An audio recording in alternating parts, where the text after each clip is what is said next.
Damage किया वहां भी। हेलो, जी जी कंटिन्यू। हाँ, ईरान ईरान की एम्बेसी पे अप्रैल में अटैक किया तो भी इजराइल ने यही कहा हम बदला लेंगे, लेकिन बहुत बड़ा एक्शन नहीं लिया। फिर ईरान में हानिया का असैसिनेशन हुआ तो ईरान ने कहा बदला लेंगे, लेकिन नहीं लिया। लेकिन अल्टीमेटली अब लग रहा है कि इजराइल सक्सेसफुल हो गया है ईरान को वार में घसीटने के लिए। इजराइल इसलिए चाहता था कि अगर ईरान आ जाएगा तो अमेरिका, नेटो बिल्कुल और पूरी तरह विशेष से रूप एक से दीवार ब्रिटेन को होगा। मजबूरी हो जाएगा कि वो युद्ध में जी आए। और इससे बिल्कुल। एक चीज मुझे स्पष्ट लग रही है कि ईरानी इंटेलिजेंस के घोंसले ईरान के अंदर भी हैं, हिजबुल्ला में भी हैं, लेबनान में भी हैं।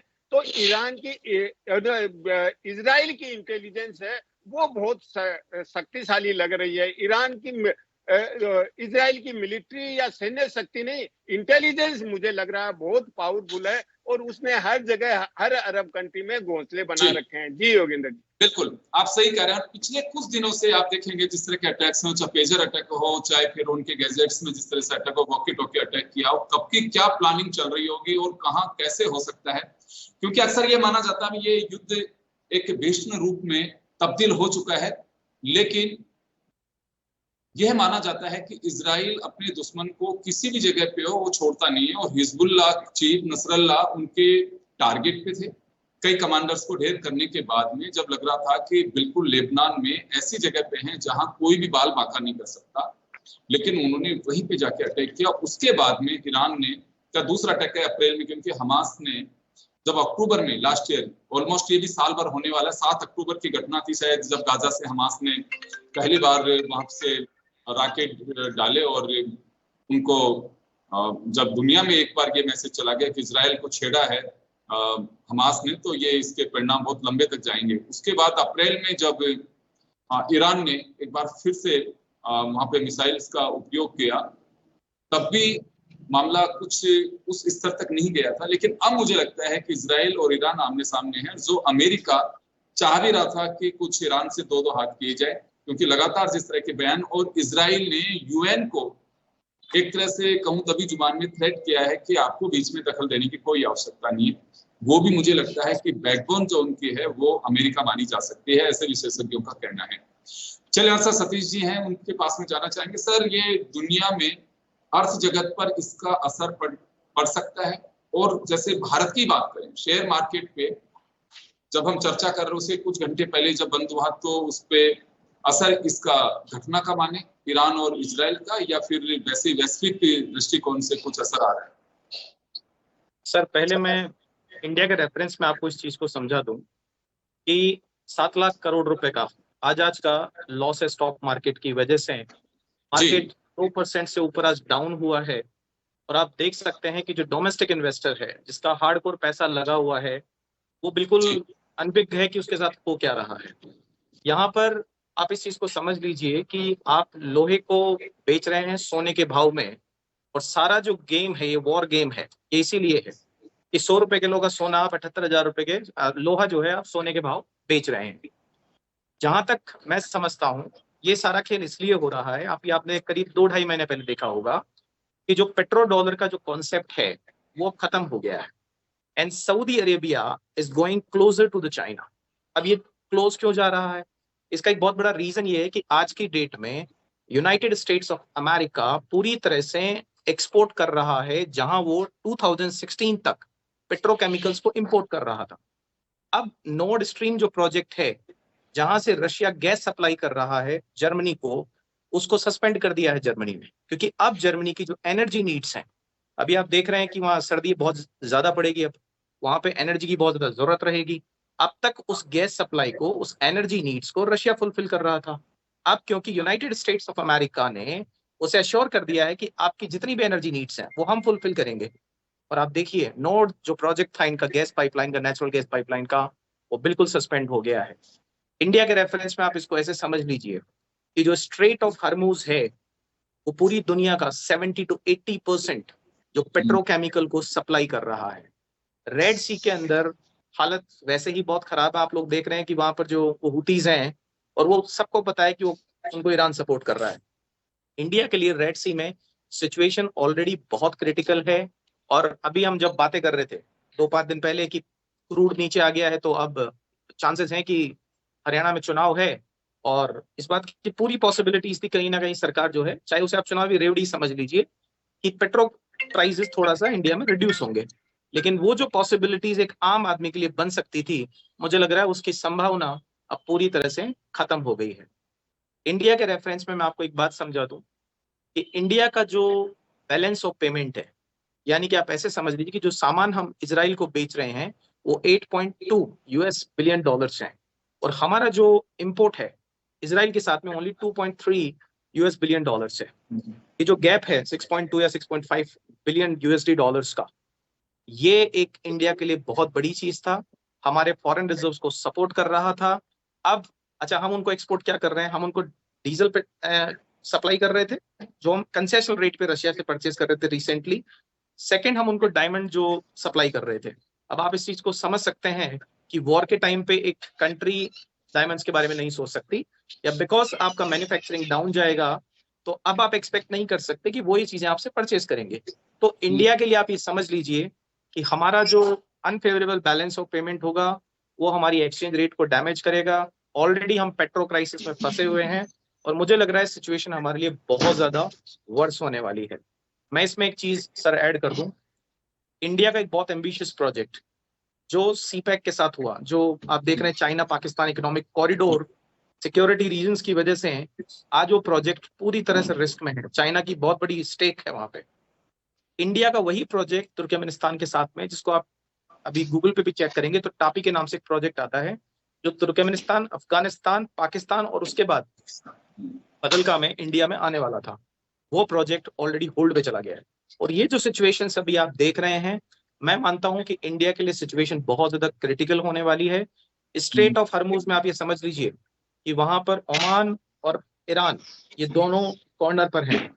कोई भी अगर कोई भी इशू होता है, आज दोनों हमारे क्लोज हैं, हम इजराइल से भी क्लोज हैं, ईरान के ऊपर हमारी डिपेंडेंसी बहुत ज्यादा है, और अगर कहीं पर भी एक क्राइसिस हुआ इंडिया के लिए, आप समझ लीजिए सारी चीजें बहुत ज्यादा अनफेवरेबल जाने वाली। तो ये इन सब चीजों को समझना अब पड़ेगा। इससे चलिए डॉक्टर साहब, हम इनकार नहीं कर सकते हैं कि ईरान पे जो डिपेंड है, या फिर हम ये मान भी सकते हैं कि हमारे दोनों ही मुल्कों से कोशिश भी की जा रही है कि इस लड़ाई को बंद करवाया जाए। प्रधानमंत्री नरेंद्र मोदी कई बार अपील भी कर रहे हैं, बात भी हुई है पिछले दिनों। तो ये तय माना जाना चाहिए कि अगर ये लड़ाई बढ़ती है तो भारत भी इस खतरे से बच नहीं सकता, जो आर्थिक रूप से हमारे पर असर पड़ सकता है, और इसके सिंबॉलिक इम्पैक्ट्स या कहूं कि इसका इफेक्ट आने लग गया है हमारी अर्थव्यवस्था पे। चलिए चुनाव समझिए या मजबूती समझिए, कुछ दिन तक आप लेंगे, लेकिन उसके बाद जब असर पड़ना शुरू होगा तो कितने दिन हम बचा सकते हैं। चलिए, हमारे साथ कटेवा साहब हैं, उनके पास में जाना चाहूंगा। सर, आप रक्षा विशेषज्ञ हैं, और लड़ाई जिस मोड़ पे जा रही है, इसे यदि घोषित रूप से तो युद्ध नहीं कहा जा रहा है, लेकिन इससे इनकार भी नहीं किया जा सकता है। तो तुरंत ही आनन फानन में कहीं रुकने के चांस लग रहे हैं, क्योंकि अमेरिका के बयान जिस तरह से आ रहे हैं, इजराइल के यूएन के लिए बयान आ रहे हैं, उधर से ईरान और हिजबुल्ला के बयान जिस तरह के आ रहे हैं, उससे आपको लगता है कि ये अभी तुरंत निपटने वाला नहीं मामला और एक बड़े युद्ध का रूप ले सकता है? योगेंद्र जी, जैसे कि अभी किरोड़ी साहब ने बताया था कि इजराइल को अपने इंटेलिजेंस सेटअप पे बड़ा फक्र था, घमंड था, परंतु पिछले साल 7 अक्टूबर को जिस तरह हमास ने क्लैंडस्टाइन ऑपरेशन किया, टनल्स के थ्रू जाकर के उनके कितने सारे इलाकों को बर्बाद किया, और 200 से ज्यादा उन्होंने उन इजरायली प्रिजनर बना करके किडनैप करके लेके आ गए। ये एक ऐसी घटना थी जिसमें इजराइल के मिलिट्री को, इजराइल के डिफेंस सिस्टम और खास करके इंटेलिजेंस को एक बहुत बड़ा धक्का लगा। और उसके उसी दिन के बाद वहां के जो प्रधानमंत्री थे उनकी पॉपुलैरिटी भी काफी कम हो गई, और इसीलिए उन्होंने जब हमास को बर्बाद करने के लिए, जब पूरा का पूरा गाजा स्ट्रिप को पूरा ये करने का जो उन्होंने सोचा, वो सिर्फ ये था कि वो अपनी जो खोई हुई इमेज थी उसको वापस गेन करना चाहते थे।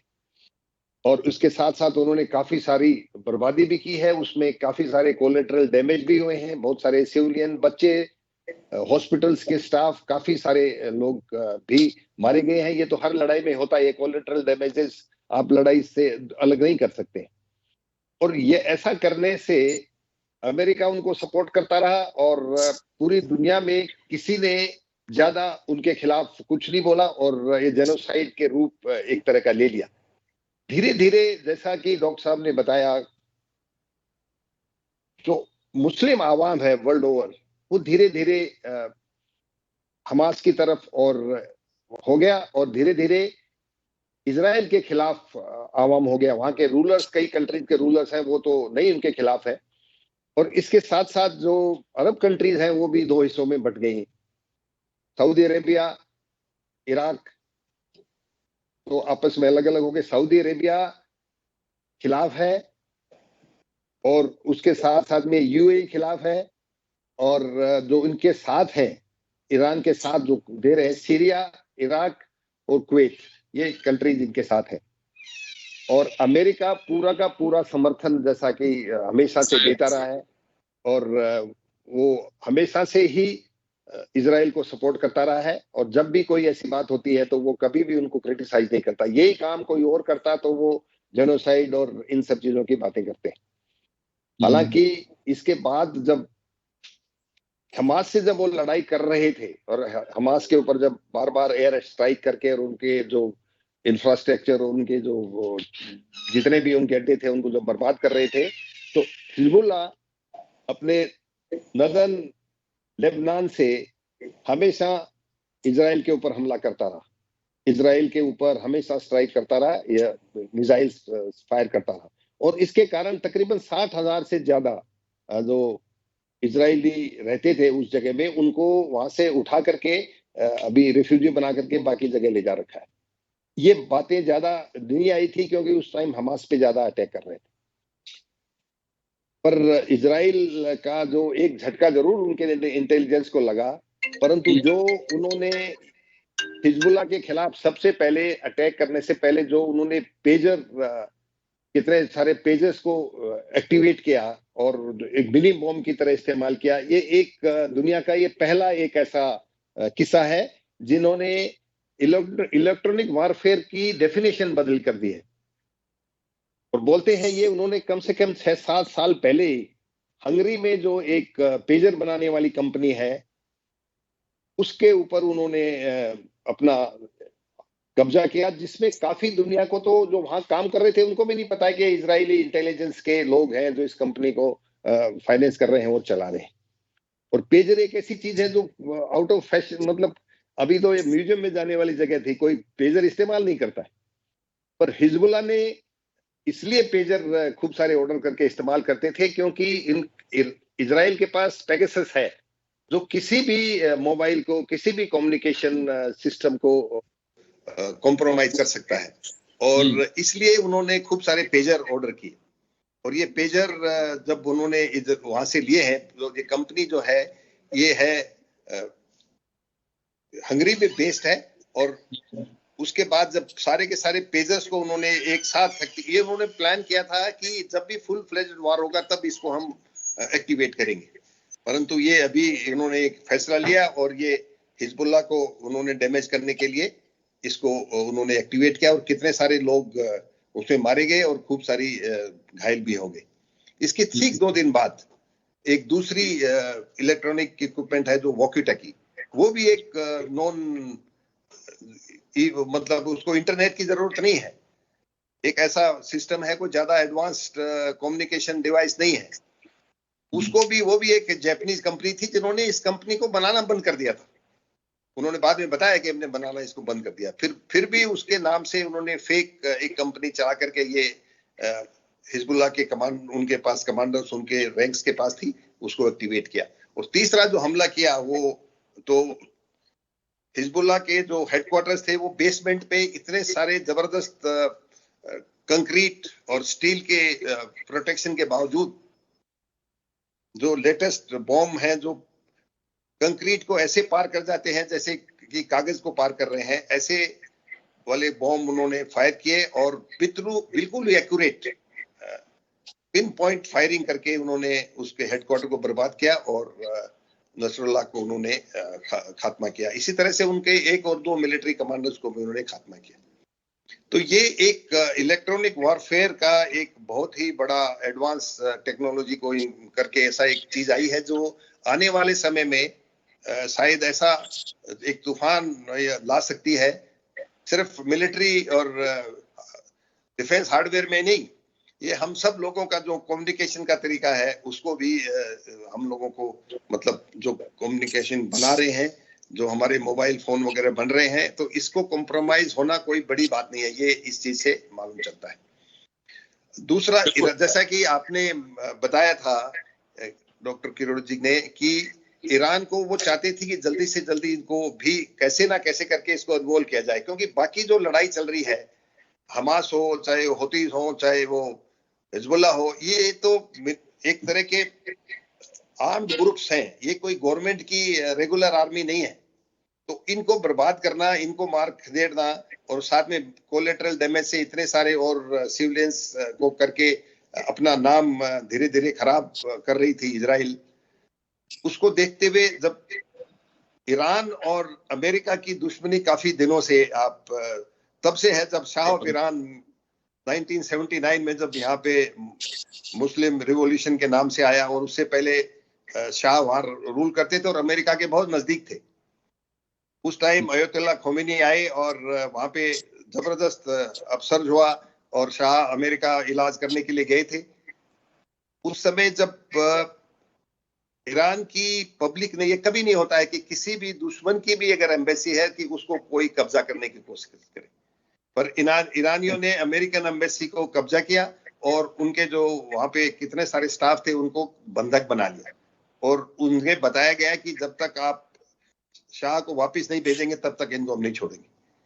वो तो बात टल गई क्योंकि शाह की वहां डेथ हो गई और उसके बाद उन्होंने इनको रिलीज कर दिया। तब से ही ईरान और अमेरिका के रिलेशंस बिल्कुल खराब हैं, और जैसा कि अमेरिका के अंदर कोई कौन पार्टी पावर में है ये जरूरी नहीं है, अमेरिकन इंटरेस्ट है वो परमानेंट है, चाहे वो कोई सी भी पार्टी। यही बड़ी वजह है कि इलेक्शन की बिना परवाह इस तरह से अभी देखा जाएगा, क्योंकि एक चीज स्टेटमेंट वहां से आया है, दूसरा जो दोनों स्पीकर्स ने बताया कि इजराइल को अपना डिफेंस करने का पूरा अधिकार है।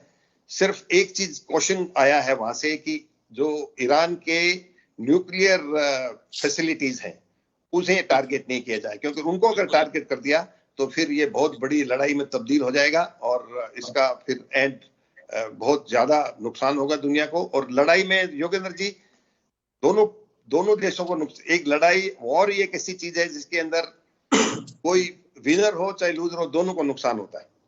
और जैसा कि डॉक्टर सतीश जी ने बताया कि जितना नुकसान भारत को अपने ट्रेड के लिए होगा, इस लड़ाई अगर प्रोलॉन्ग होती है तो आज ही मार्केट कितना गिर गया, इस स्पीड से गिरा जैसे कोविड के टाइम गिरा था एक दिन में, और ये अगर लड़ाई रिटेलिएशन हुआ तो इस बाजार की हालत और भी खराब होगी।